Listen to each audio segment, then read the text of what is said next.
Global leaders shifting their focus from Germany to Spain today as the G7 meeting wraps up. Heads of state now traveling to Madrid for the NATO summit, with many of the same players, of course, at the table. And joining us now to discuss is Michael Bociurkiw, senior fellow at the Atlantic Council. Michael, it's great to have you. Thank you for being with us in studio. You've been on the ground in Ukraine more than most anyone, covering what's happening there. For the better part of 3 months, I understand you're headed there after our interview. You're heading back by way of the NATO summit. When you hear leaders talking about this, we've heard a lot of different ideas as far as the agenda goes. New sanctions, a cap on Russian oil, maybe new weapons systems to support Ukraine. They haven't been there like you have. What is the key that they don't necessarily understand by not being there on the ground? What are they missing? Sure. Thanks for having me. Well, I'll tell you, the key is the following, and this is coming directly from Ukrainians, is that they're saying we need to close our skies. And everyone remembers less than 24 hours ago that horrific attack on that shopping center in central Ukraine. Schools, bridges, churches being bombed. And until Ukraine has the ability to completely close its skies to those long-range Russian rockets, and they appear to have a lot of them, and they're very destructive, cities like Kyiv and Lviv and other cities will not be safe. And Joe, as you know, this is a big blow also to business confidence, not only for Ukrainian companies wanting to start up, not only for all that talent that left Ukraine wants to come back, but for also foreign direct investment to come back in. So that's another reason that give Ukraine ability to close their skies, maybe with something like the Iron Dome system that Israel has. Boy, then that would be quite a headline. We did announce yesterday that we'd be sending more surface-to-air missiles, missile defense systems. It's not enough to close the skies, though. It'll help. And certainly I've talked to members of the National Guard of Ukraine, and they say what they need are rockets that can fire more than 40 kilometers because they can't, that way they don't get too close to the front line. But also Ukraine is asking for much more rockets that can go much, much further. Another thing they're asking for is more time because, you can't just send the most modern weaponry and expect them to use it right away. Sure. They need to be trained on that as well. And we have actually had some success in training them on at least more primitive technology.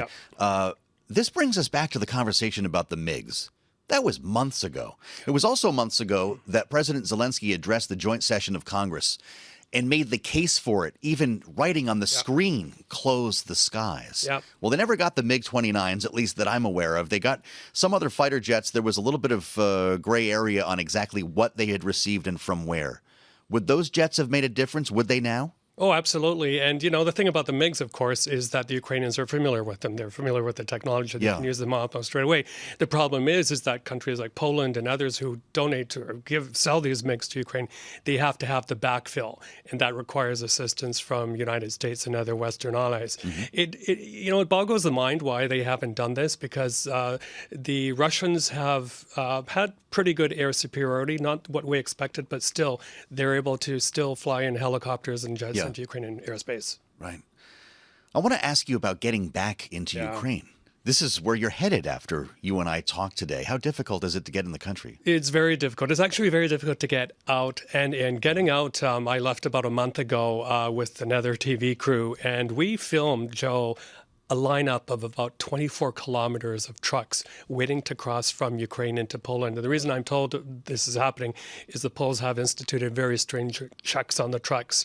Officially, they wrote me and said, well, we have to check livestock coming in because what's happened, of course, is a lot of the freight and cargo has moved from the ports onto the roads. Getting back in, not as bad, but, you have to go to Warsaw or Krakow, then go by land to Lviv and further. So that can take a lot of time. Is it just a long drive or is it a dangerous one? Well, again, it can be dangerous because as soon as you cross over into Ukrainian territory, there's a town there called Yavorov where that NATO training base was, and that's been struck at least twice already. So you never know where these rockets will land. And Joe, I got to say, I'm Canadian. It's been a lot of time in the United States. I read a lot about democracy and what does it say about us? We're the stewards of democratic values if we don't come to the protection of a country like Ukraine under Russian aggression. And mark my words, Joe, is if we don't stop it now, this I'm calling it a global war now. This global war will come directly to our backyards. We're already feeling it. Higher fuel prices. That's right. When the winter comes to Europe, Russia is now threatening to turn off the taps there.